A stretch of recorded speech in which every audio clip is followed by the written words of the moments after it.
Shalom Sobat JRC, senang sekali kita bisa berjumpa kembali dalam JRC Online Service hari ini. Mari ajak keluarga kita untuk beribadah bersama-sama. Hari ini kita memasuki Minggu Advent yang ketiga.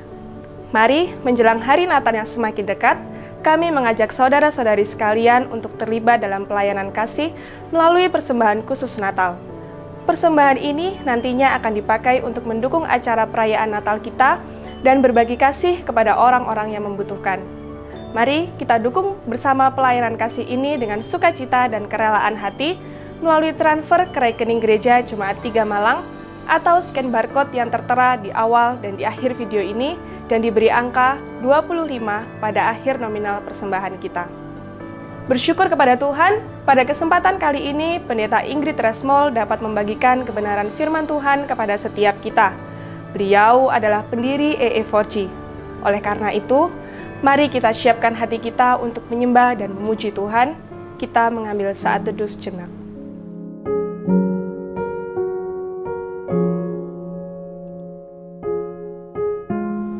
Dengan iman, kita mengakui bahwa pertolongan kita datangnya dari Tuhan yang menjadikan langit dan bumi. Turunlah kasih karunia dari Allah Bapa, Allah Anak, dan Allah Roh Kudus menyertai ibadah ini dari awal hingga berakhirnya. Yesus mendekati mereka dan berkata, "Kepadaku telah diberikan kuasa di surga dan di bumi. Karena itu pergilah, jadikanlah semua bangsa muridku, dan baptislah mereka dalam nama Bapa dan Anak dan Roh Kudus, dan ajarlah mereka melakukan segala sesuatu yang telah kuperintahkan kepadamu. Dan ketahuilah, aku menyertai kamu senantiasa sampai kepada akhir zaman." Amin.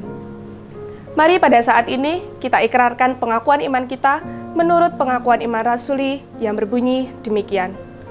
Aku percaya kepada Allah, Bapa yang Maha Kuasa, Khalik langit dan bumi, dan kepada Yesus Kristus, Anaknya yang tunggal Tuhan kita, yang dikandung dari Roh Kudus, lahir dari anak darah Maria, yang menderita sengsara di bawah pemerintahan Pontius Pilatus, disalibkan, mati, dan dikuburkan, turun ke dalam kerajaan maut.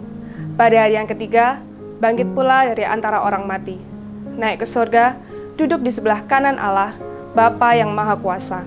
Dan dari sana ia akan datang untuk menghakimi orang yang hidup dan yang mati. Aku percaya pada Roh Kudus, gereja yang kudus dan am, persekutuan orang kudus, pengampunan dosa, kebangkitan tubuh, dan hidup yang kekal. Amin. Are you ready for the big changes, guys? Nothing is impossible for Him. Amen. Through you, I can do anything. I can do all things, 'cause it's you who gives me strength. Nothing is impossible. Through you, blind eyes are open, strongholds are broken. I am living by faith. Nothing is impossible.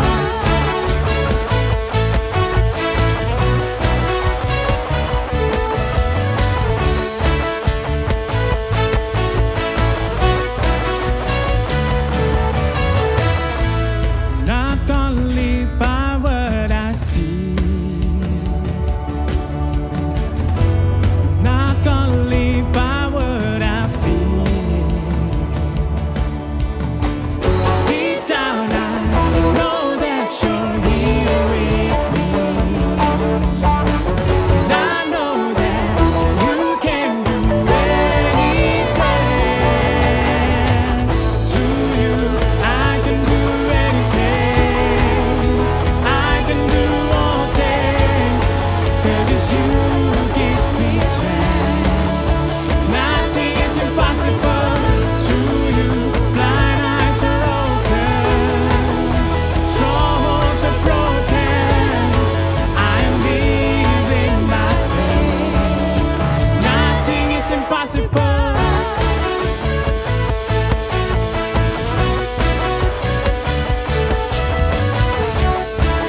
is impossible. To you, blind eyes are open, souls are broken.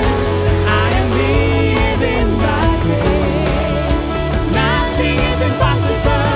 I believe, I believe, I believe, I believe in you. I believe, I believe, I believe, I believe in you. I believe in you.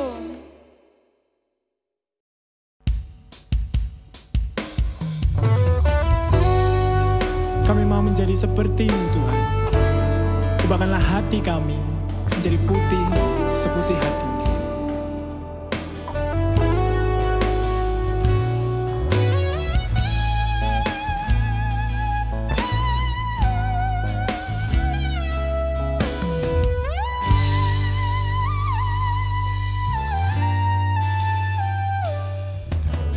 Bapa Kau setia,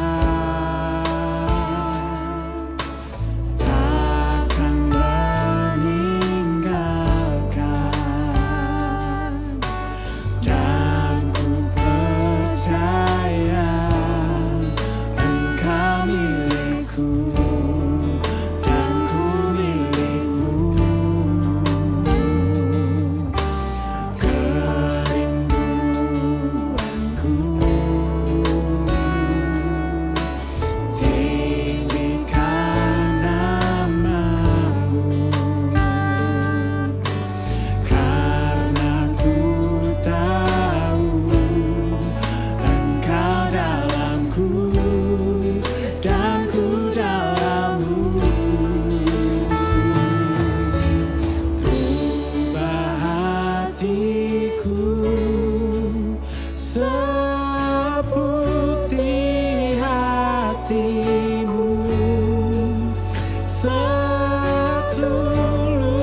Shalom sahabat JRC, senang sekali kita bisa berjumpa kembali kali ini dan kita bersyukur kepada Tuhan. Kita telah memasuki bulan yang terakhir dari tahun 2020.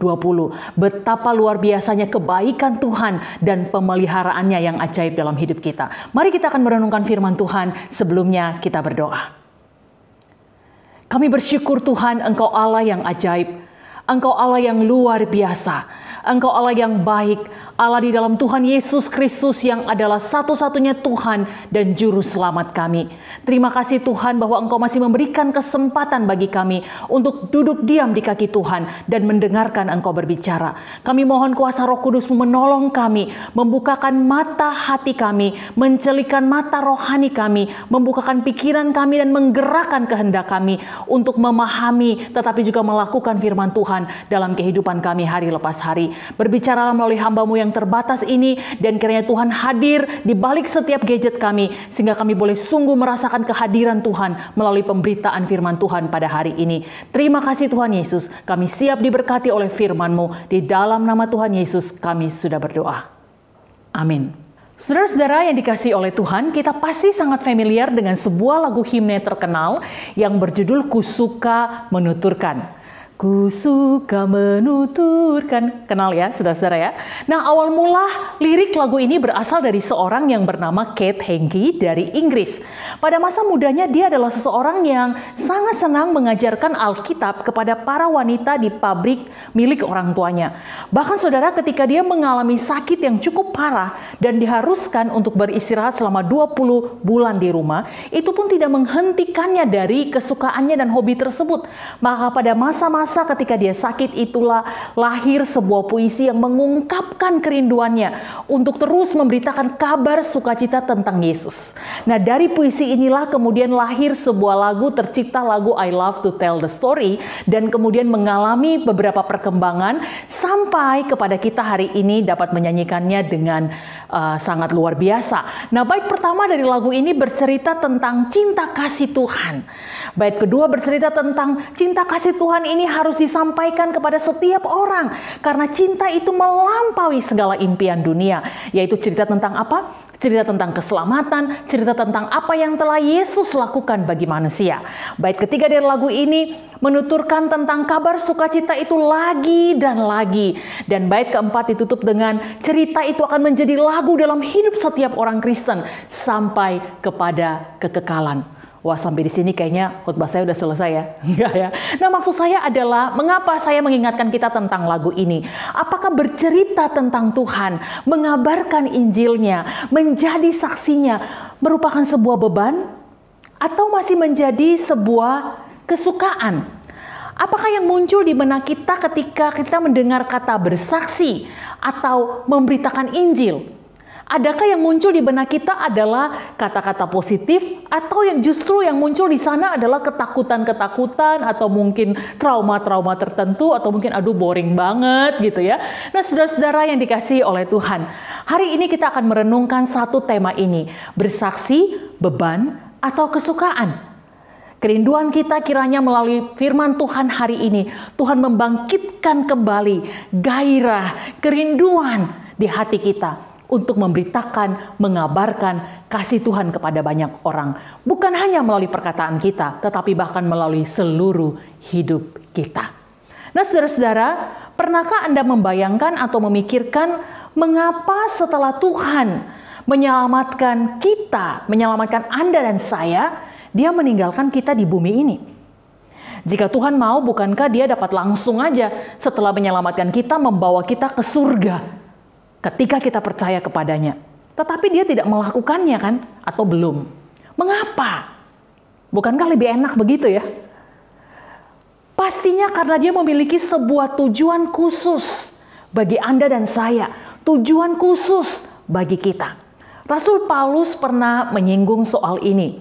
Rasul Paulus berkata, tetapi jika aku harus hidup di dunia ini, itu berarti bagiku bekerja memberi buah.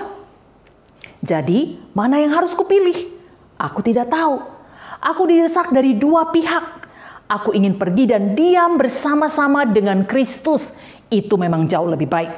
Tetapi lebih perlu untuk tinggal di dunia ini karena kamu. Filipi 1 ayat 22 sampai 23. Saudara-saudara, sebagai orang-orang yang telah diselamatkan oleh karya Kristus, pertanyaan ini penting sekali. Mengapa Tuhan menempatkan Anda dan saya di bumi ini? Apakah yang Anda dan saya dapat lakukan di bumi ini untuk Tuhan, tetapi kita tidak dapat lakukan ketika kita sudah berada di surga? Sebenarnya saya membaca pertanyaan ini dari sebuah artikel, dari tulisan seorang hamba Tuhan yang sangat menarik. Ini pertanyaan yang menarik. Mengapa sih Tuhan tinggalkan kita di bumi ini? Apa sih yang dapat kita lakukan di bumi ini untuk Tuhan, tapi kita nggak bisa lakukan waktu kita udah di surga? Saudara-saudara, coba kita list sedikit ya. Kita dapat menyanyi memuji Tuhan di bumi ini, tapi kita juga dapat menyanyi dan memuji Tuhan di surga, betul ya? Kita dapat berdoa di bumi ini, berkomunikasi dengan Tuhan waktu kita masih hidup di dunia ini. Tentunya kita juga dapat berkomunikasi di surga ya, berkomunikasi bahkan langsung dengan Tuhan. Kita dapat bersekutu dengan orang-orang percaya yang lain di bumi ini ketika kita masih di dunia ini. Tapi kita juga dapat bersekutu dengan mereka di surga. Betul ya? Nah, daftar ini mungkin masih lebih panjang lagi. Hal-hal yang dapat kita lakukan di bumi ini sebagai orang percaya, tapi kita juga masih tetap bisa melakukannya di surga. Tetapi kembali kepada pertanyaan, hal apa yang kita hanya dapat lakukan di bumi untuk Tuhan dan kita nggak bisa lakukan di surga? Hanya ada satu hal, yaitu apa, saudara? Kita dapat memberitakan tentang Yesus kepada mereka yang terhilang. Bukankah tidak akan ada orang yang terhilang atau berdosa di surga? Jadi jika kita memberitakan Injil, bersaksi kepada mereka yang terhilang, kepada mereka yang membutuhkan, kita hanya dapat melakukannya di sini ketika kita ada di bumi ini. Ketika kita masih hidup di tengah-tengah dunia ini. Itulah kesempatan Anda dan saya, kita untuk bersaksi dan melakukannya.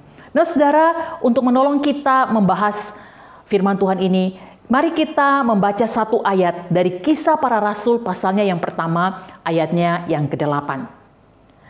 Tetapi kamu akan menerima kuasa kalau Roh Kudus turun ke atas kamu, dan kamu akan menjadi saksiku di Yerusalem dan di seluruh Yudea dan Samaria dan sampai ke ujung bumi.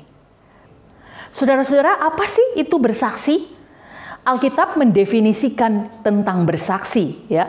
Bersaksi adalah kebenaran pokok yang harus kita saksikan, kita ceritakan, kita kabarkan tentang pribadi dan karya Kristus. Lukas 24 ayat 48. Bersaksi adalah kesaksian dari seorang saksi mata tentang kebenaran. Kebenaran yang dia alami, yang dia lihat, yang dia saksikan. 1 Yohanes 1 ayat 1 sampai ayat yang ketiga. Teman-teman nanti bisa membaca dengan lebih jelas ayat-ayat ini. Nah, Will Metzger dalam bukunya Tell the Truth memberikan sebuah perspektif yang sangat baik tentang apa itu bersaksi. Dia berkata begini, kesaksian Kristen itu ibarat pesawat terbang dengan dua sayap. Ya, kesaksian Kristen ibarat pesawat terbang dengan dua sayap. Dua sayapnya itu apa? Hidup kita, yaitu berbicara soal perbuatan, dan bibir kita berbicara soal perkataan atau pemberitaan. Tetapi kemudian dia berkata bahwa terdapat dua pandangan tentang bersaksi yang akan sangat berdampak kepada reaksinya, ya, yaitu bersaksi dalam definisi yang sempit. Bersaksi dalam definisi yang sempit yakni bersaksi dibatasi pada membicarakan fakta-fakta Injil kepada orang yang belum percaya. Nah, pandangan ini akan menimbulkan reaksi orang bilang gini, yang terpenting kan saya sudah beritakan Injil. Yang terpenting kan saya sudah memperkatakan Injil, memperkatakan firman kepada orang itu, kepada si A, si B, si C, begitu ya. Pandangan yang kedua adalah bersaksi dalam definisi yang luas. Artinya, segala sesuatu yang kita perbuat sebagai orang percaya di hadapan mata dunia, itu adalah bersaksi. Reaksi yang timbul dari pandangan ini adalah orang kemudian berdalih dan berkata, ya sudahlah, orang lain kan dapat melihat kehidupan saya yang baik, itu udah cukup. Nah, saudara, Will Metzger berkata, dan saya sangat sepaham dengan hal ini, bahwa kedua ekstrim ini tidaklah alkitabiah. Mengapa? Kita dirancang untuk memuliakan Allah dan menikmati Dia selamanya. Kita diciptakan oleh Tuhan sebagai manusia seutuhnya untuk menghormati Allah dalam segala sesuatu yang kita lakukan. Jelas sekali bahwa cara hidup kita merupakan aspek utama dari kesaksian kita. Namun saudara, hidup kita juga harus disertai dengan pemberitaan tentang kebenaran Allah. Roma 10 ayat 13-15 berkata, orang dapat percaya dari mendengar, iman timbul dari pendengaran. Karena itu orang lain perlu diberitahu tentang siapa yang membuat hidup kita berbeda. Siapa yang membuat hidup Anda dan saya berbeda. Nah, hidup kita itu akan menerangi kebenaran yang kita sampaikan kepada orang-orang yang belum percaya. Jadi saya ulangi ya saudara-saudara ya, hidup kita akan menerangi kebenaran yang kita sampaikan kepada orang-orang lain, orang-orang yang belum percaya. Dengan demikian baik perkataan maupun perbuatan kita terjalin menjadi satu dan tidak terpisahkan dalam bersaksi. Hanya berdiam diri saja dan membiarkan orang lain menilai perbuatan kita adalah hal yang salah. Tuhan sendiri dalam tindakan penebusannya mewahyukan firman Allah secara lisan. Demikian juga Tuhan ingin kita lakukan. Kita harus berbicara tentang Kristus. Meskipun seringkali kita merasa ya kehidupan kita belum konsisten dengan kata-kata kita.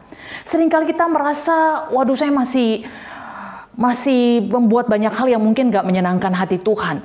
Kita harus berbicara walaupun kita belum tahu banyak tentang Alkitab. Kita harus berbicara meskipun kita merasa kita tidak nyaman dan saatnya belum tepat. Saudara, Allah kita jauh lebih besar dari dosa-dosa kita, dari ketidaktahuan dan kebodohan kita, bahkan dari kesombongan kita. Ia akan membuat firman-Nya yang ada pada mulut kita dihormati. Itu kata Will Metzger. Saudara-saudara yang dikasihi oleh Tuhan, kalau begitu, siapa itu seorang saksi? Jelas Alkitab mengatakan bahwa saksi adalah orang yang telah melihat atau mendengar sesuatu. Juga orang-orang yang memberikan bukti atas apa yang dia katakan, atas apa yang dia sampaikan. Seorang saksi adalah seseorang yang dapat berkata, saya tahu ini benar. Saya tahu ini benar. Sebenarnya latar belakang dari kata saksi ini sendiri dalam konteks sidang di pengadilan. Ya saudara-saudara ya. Jadi seorang saksi adalah seseorang yang memberitakan kebenaran yang dia tahu, yang dia alami, dan yang dia hidupi.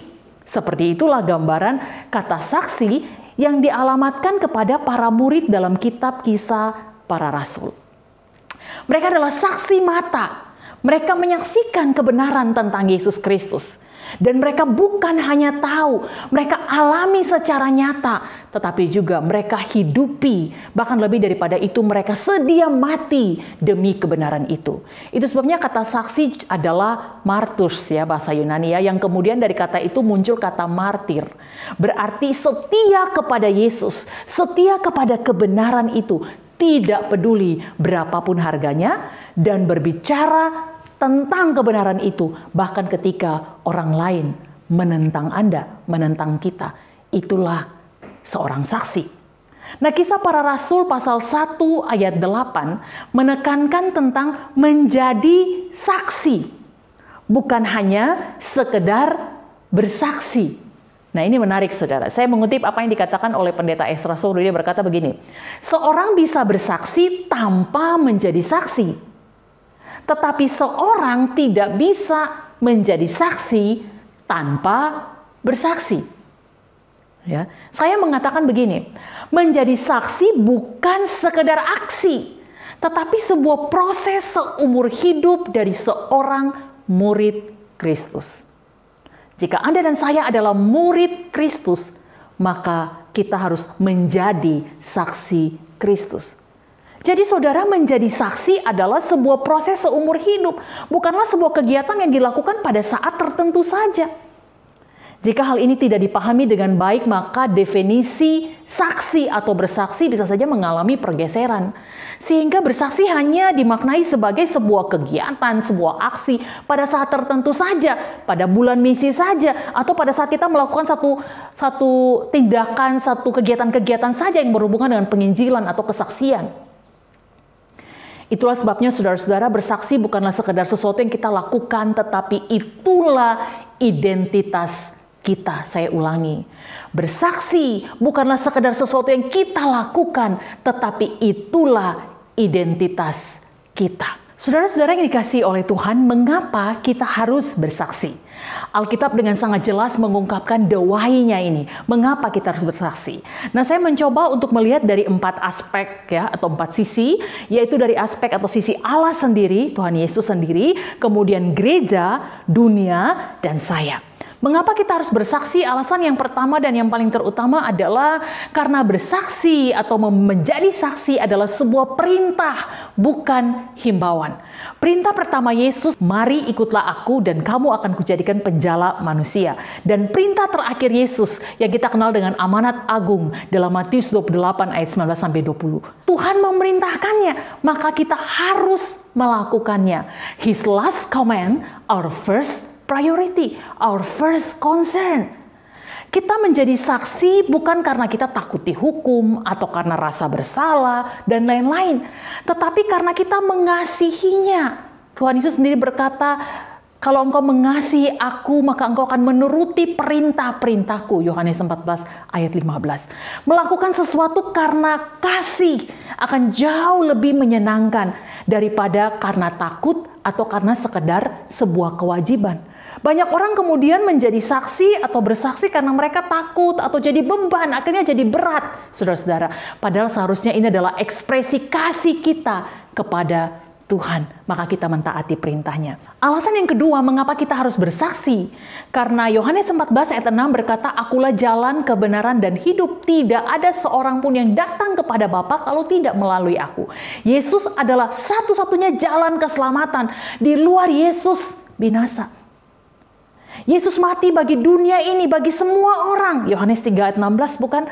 Maka Injil harus diberitakan sampai ke ujung-ujung bumi. Menjangkau dunia ini, menjangkau semua orang. Firman Tuhan berkata, barulah tiba kesudahannya. Matius 24 ayat 14. Doa yang berikutnya tentang mengapa kita harus bersaksi, kita akan melihat dari sisi atau aspek panggilan gereja untuk bersaksi bagi dunia. 1 Petrus 2 ayat 9. Gereja dipanggil keluar untuk memberitakan perbuatan-perbuatan yang besar dari Allah. Ada beberapa catatan di sini, saudara-saudara. Gereja yang tidak dengan sengaja melakukan penjangkauan keluar atau penginjilan, biasanya lemah dalam penginjilan. Gereja cenderung akan terobsesi ke dalam ketika mereka gagal untuk bergerak keluar. Gereja yang memberitakan Injil akan menghasilkan murid-murid Kristus yang bertumbuh dengan kokoh. Maka saudara, kita bersyukur kalau gereja kita sangat mempedulikan dan sangat mengutamakan bersaksi, menjadi saksi, memberitakan Injil, memberitakan kabar baik. Aspek yang berikut, the why, mengapa kita harus memberitakan Injil adalah dunia ini. Matius 9 ayat 36-37 berkata, Tuhan Yesus berkata, tuaian banyak, pekerja sedikit. Dunia ini adalah tuaian kita. Mungkin kita berpikir, waduh luas banget. Tapi mari kita lihat keluarga kita. Ketika mereka belum percaya, ketika mereka masih hidup jauh dari Tuhan, mereka adalah tuaian kita. Teman-teman kita, rekan-rekan bisnis kita, orang-orang yang ada di dekat kita. Mereka adalah tuaian kita yang Tuhan percayakan ada di sekeliling kita. Lalu siapa yang harus menuainya? Siapa yang harus menjadi pekerjanya? Yang harus menjadi pekerjanya adalah Anda dan saya. Kita. Doa yang terakhir mengapa harus bersaksi adalah aspek saya, saudara-saudara ya. Apa yang menjadi prioritas hidup saya? Apa yang menjadi prioritas hidup kita? Jika Yesus adalah Tuhanku dan Tuhanmu, maka apa yang menjadi prioritas hidupnya ketika dia ada di dunia seharusnya menjadi prioritas hidupmu dan hidupku. Apa prioritas hidup Yesus ketika dia ada di dunia? Lukas pasal 19 ayat 10, Tuhan Yesus berkata, aku datang, anak manusia datang untuk mencari dan menyelamatkan yang terhilang. Prioritas hidup Yesus adalah mencari dan menyelamatkan yang terhilang. yaitu Anda dan saya yang sudah ditemukan oleh Tuhan.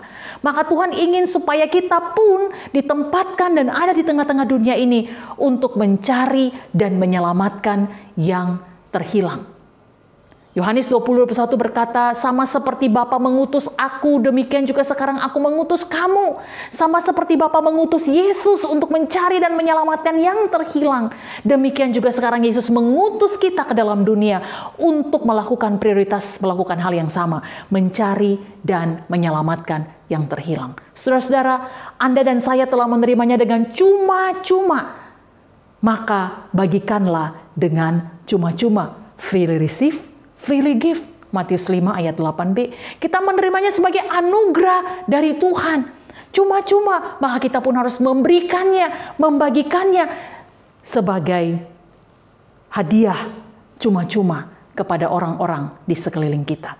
Jadi saudara, mengapa kita harus bersaksi? Dari keempat aspek ini, dari keempat sisi ini, dari Allah atau Tuhan Yesus sendiri, gereja, dunia, dan saya menyimpulkan dalam sebuah kalimat begini.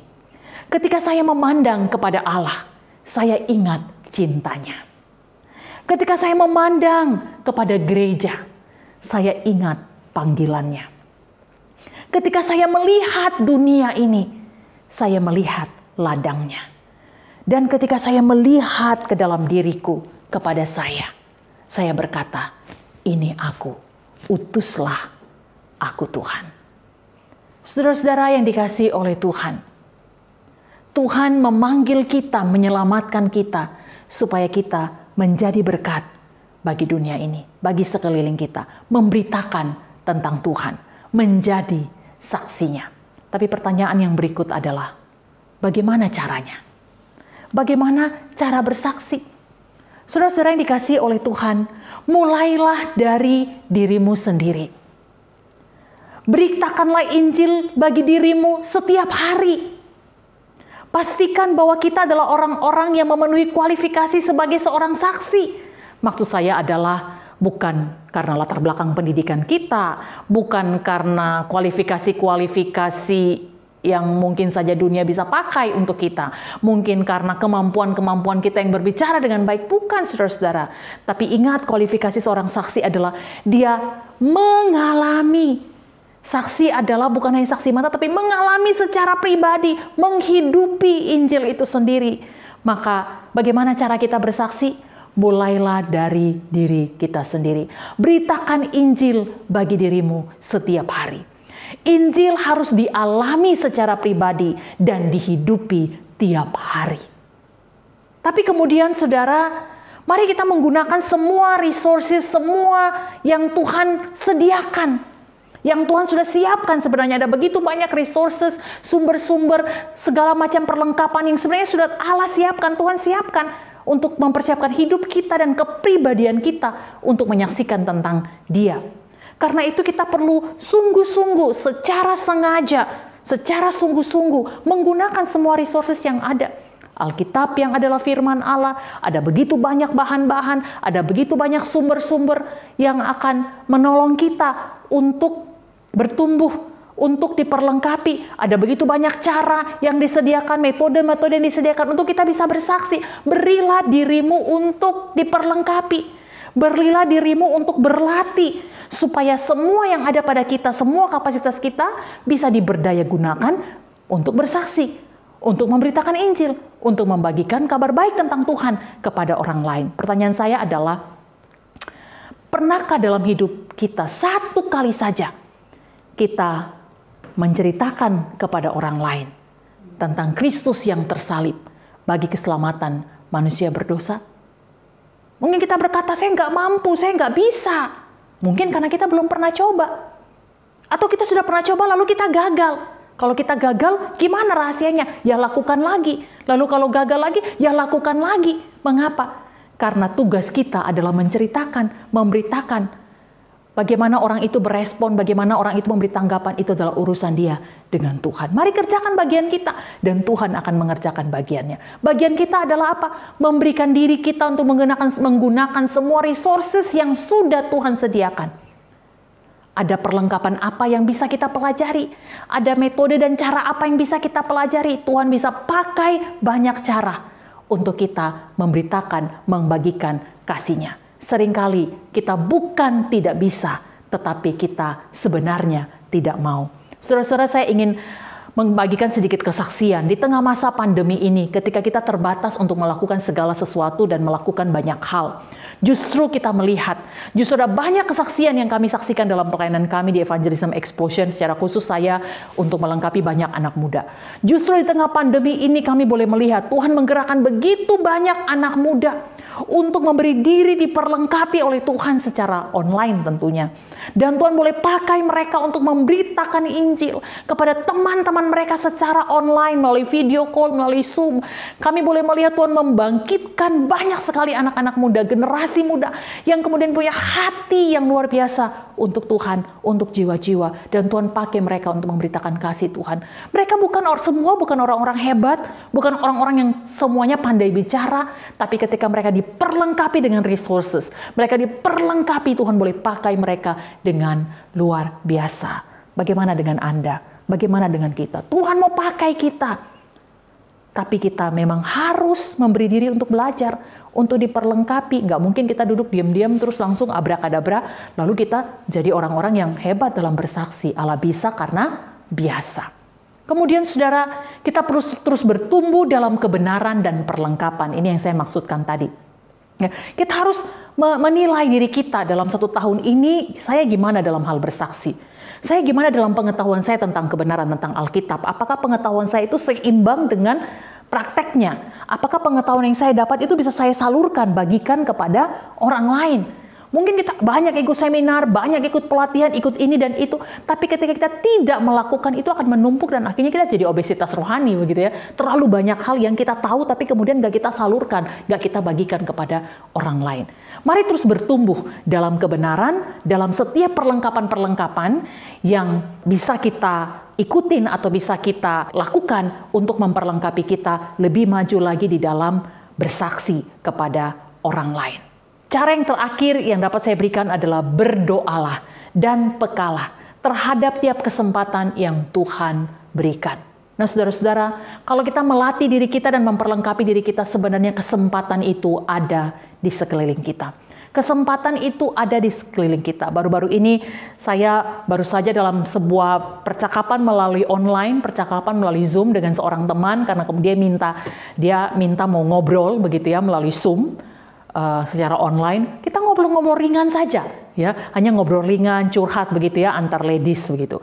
Tetapi kemudian saudara-saudara ada satu kalimat yang dia sampaikan yang kemudian Tuhan mengingatkan saya, itu menjadi satu kesempatan pintu masuk untuk menceritakan kabar baik, menceritakan tentang Injil Tuhan. Maka kesempatan kami ngobrol-ngobrol itu kemudian boleh dibawa kepada sebuah kesempatan untuk memberitakan kabar baik, dan teman ini boleh dibawa untuk berdoa menerima Yesus sebagai Tuhan dan Juru Selamat pribadi. Ada begitu banyak kesaksian juga dari teman-teman, dari anak-anak muda yang kami latih, bahwa ada banyak kesempatan di sekeliling kita yang Tuhan berikan. Apalagi di tengah situasi pandemi ini, ketika banyak orang mungkin takut dengan kematian, banyak orang khawatir dengan hidup ini, banyak orang stres karena terlalu banyak tinggal di rumah. Saudara, sebenarnya ini merupakan kesempatan yang Tuhan berikan bagi kita sebagai anak-anak Tuhan, sebagai orang percaya untuk hadir, memberitakan tentang Yesus, memberitakan tentang pengharapan yang kekal dari Tuhan. Bagaimana caranya? Anda harus memberi diri diperlengkapi. Bagaimana caranya? Anda harus melatih diri untuk Allah bisa karena biasa. Saudara-saudara yang dikasihi oleh Tuhan, kita sudah membahas apa itu bersaksi, siapa seorang saksi, mengapa harus bersaksi, dan bagaimana caranya bersaksi.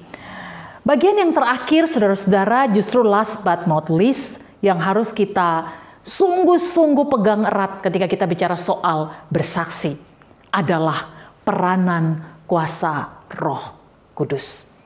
Nah, saudara-saudara, bukankah seringkali kalau berbicara soal bersaksi atau memberitakan Injil, memberitakan kabar baik kepada seseorang, seringkali respon yang muncul adalah, saya takut, saya nggak pandai bicara, hidup saya aja masih perlu dibenerin, saya orang berdosa, saya seorang yang introvert, nggak bisa, nggak cepat gitu loh untuk gaul sama orang, saya masih banyak lagi hal-hal yang bisa menjadi alasan. Ada sederet alasan yang lain yang mungkin berputar dalam pikiran kita, pada akhirnya membuat kita tidak pernah melakukannya.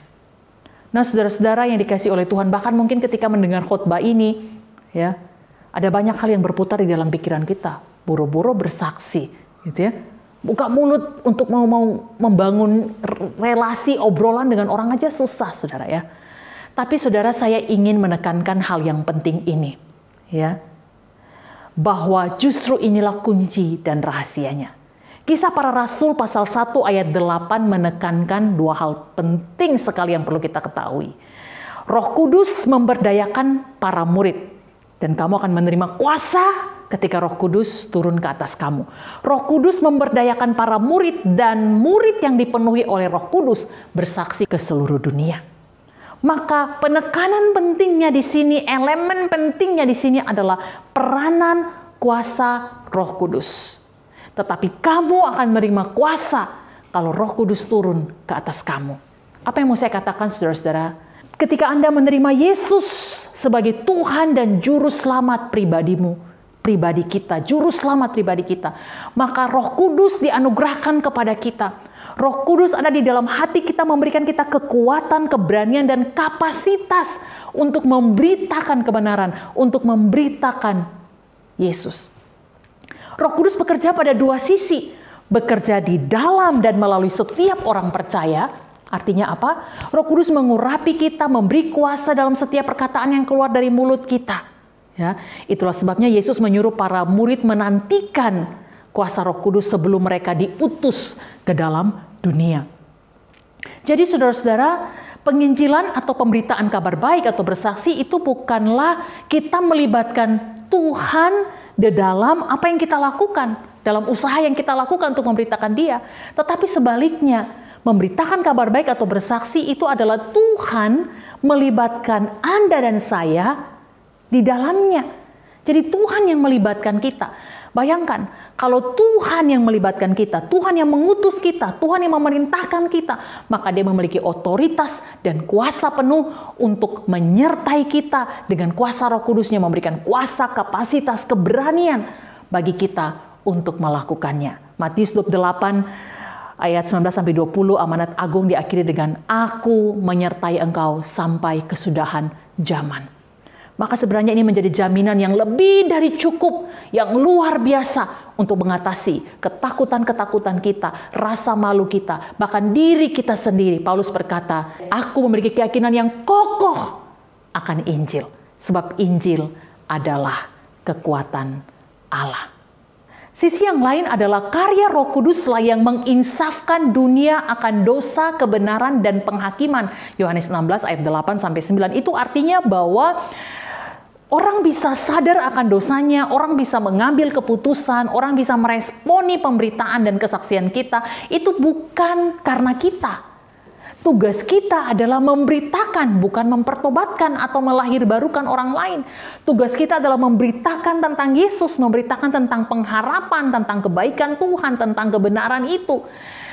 Adalah karya Roh Kudus semata untuk membawa seseorang kepada kesadaran akan dosa, mengambil keputusan untuk mengalami karya Tuhan Yesus secara pribadi. Karena itu saudara-saudara, ya, ini memberikan satu sukacita dan kekuatan bagi kita untuk terus giat bersaksi, menjadi saksi. Walaupun mungkin kita tidak melihat hasilnya secara langsung. Walaupun mungkin orang tidak menanggapi, bahkan mungkin orang menolak.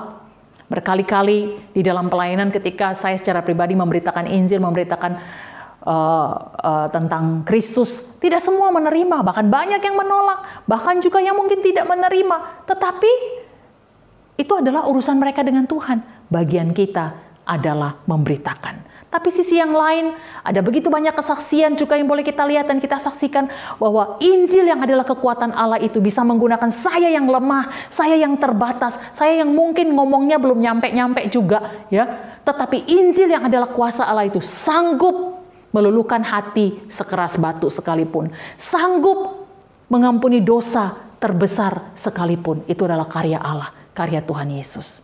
Saudara-saudara yang dikasihi oleh Tuhan, jangan takut, jangan malu. Apa yang menjadi alasan kita selama ini masih enggan untuk bersaksi atau memberitakan Injil? Yuk mari kita datang kepada Tuhan, kepada kuasa Roh Kudus-Nya yang akan memampukan dan menolong kita. Saudara-saudara yang dikasihi oleh Tuhan, bersaksi beban atau kesukaan? Saya berdoa di akhir dari firman Tuhan ini, saudara-saudara sudah menemukan jawabannya. Mari saya menyimpulkan. Paling tidak ada 4 kesimpulan atau 4 poin yang ingin saya angkat dari apa yang sudah saya sampaikan. Yang pertama, fokus kesaksian kita adalah Yesus Kristus. Kuasa kesaksian kita adalah Roh Kudus. Validitas kesaksian kita adalah bagaimana kita menjalani hidup. Maka mari kita hidup berpadanan dengan Injil itu. Yang kedua, bersaksi bukan sekedar tugas yang menjadi beban, tetapi ketaatan yang lahir dari kasih kepada Tuhan dan kepada jiwa-jiwa yang terhilang. Kusuka mengabarkan cerita mulia, indahnya Injilnya. Kiranya itu menjadi lagu di hati kita sampai kepada kekekalan. Masihkah ada kesukaan itu? Masihkah ada kegairahan itu di hati kita? Saya berdoa di tengah keadaan dan kondisi kita sekarang, di mana mungkin keluarga kita, teman-teman kita, orang-orang yang kita kenal, orang-orang sekeliling kita membutuhkan sentuhan kasih Tuhan. Saya berdoa supaya Tuhan menggerakkan dan memanggil Anda dan saya untuk diutus untuk menjawab panggilan Tuhan, bersaksi di tengah-tengah situasi dan keadaan seperti demikian.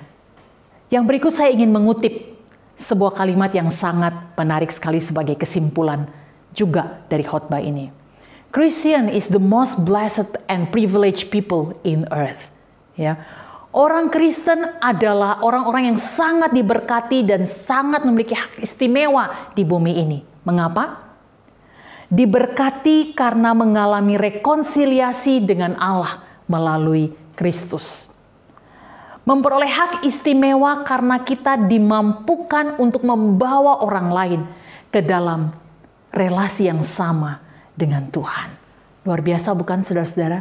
Kita adalah orang yang sangat diberkati dan sangat memiliki hak istimewa dibanding semua orang di muka bumi ini. Mengapa? Karena kita memiliki hubungan relasi dengan Allah Sang Pencipta melalui Yesus. Tetapi juga kita dipercayakan menjadi saksi, menjadi ambassador, menjadi wakil, menjadi representasi untuk membawa orang lain untuk ada di dalam relasi yang sama dengan Tuhan. Kesimpulan yang terakhir saya mengutip apa yang dikatakan oleh Martin Luther. Dia berkata, kita tidak hanya bertanggung jawab atas apa yang kita katakan, tetapi kita juga bertanggung jawab atas apa yang tidak kita katakan. Kita bertanggung jawab terhadap setiap kebenaran yang telah kita dengar, kita saksikan, kita alami. Apakah kita memperkatakannya? Apakah kita memberitakannya? Bersaksi, beban, atau kesukaan? Doa saya hari ini kita kembali lagi bergairah. Kita kembali lagi memiliki satu hobi, kesukaan untuk menjadi saksi Tuhan dalam perkataan kita dan divalidasi oleh perbuatan dan hidup kita. Tuhan Yesus memberkati. Mari kita berdoa. Bapa di surga, terima kasih. Terima kasih karena sebagai orang percaya kami memiliki berkat istimewa dan hak istimewa. Kami boleh mengalami rekonsiliasi dengan Engkau ya Allah melalui karya Kristus di kayu salib. Kami juga memiliki hak istimewa untuk membawa orang lain ke dalam relasi yang sama dengan Tuhan. Tuhan, hari ini ketika kami mendengarkan firman Tuhan, jika ada di antara kami hari ini, yang mungkin saja selama ini kami tidak pernah memiliki kesempatan, atau mungkin kami enggan, merasa tidak mampu untuk menceritakan tentang Tuhan. Mungkin saja ada 1-2 orang, ada beberapa orang yang saat ini di sekeliling kami yang dekat dengan kami yang sudah siap untuk mendengarkan tentang Engkau, untuk mendengarkan tentang kasih-Mu, tentang karya keselamatan-Mu. Dan mungkin saja kamilah orangnya yang Tuhan ingin untuk menyampaikan, memberitakan kepada mereka. Tuhan, berikanlah kami kepekaan. Tapi juga berikanlah kami keberanian untuk membuka mulut kami dan memperkatakan kebenaran Injil itu sendiri. Kami percaya Tuhan, kuasa Roh Kudus-Mu sanggup melakukan hal-hal yang luar biasa, jauh melampaui segala kelemahan dan keterbatasan kami. Maka hari ini Tuhan, kami mau berkata, ini aku, utuslah aku Tuhan. Ini kami, utuslah kami Tuhan. Jadikanlah kami orang-orang yang adalah saksi Tuhan yang memuliakan Engkau. Sampai satu saat kami boleh melihat setiap lutut bertelut, semua lidah mengaku bahwa Engkaulah Yesus, Tuhan, Raja dan Juru Selamat. Terpujilah Tuhan. Haleluya. Di dalam nama Tuhan Yesus kami berdoa. Amin.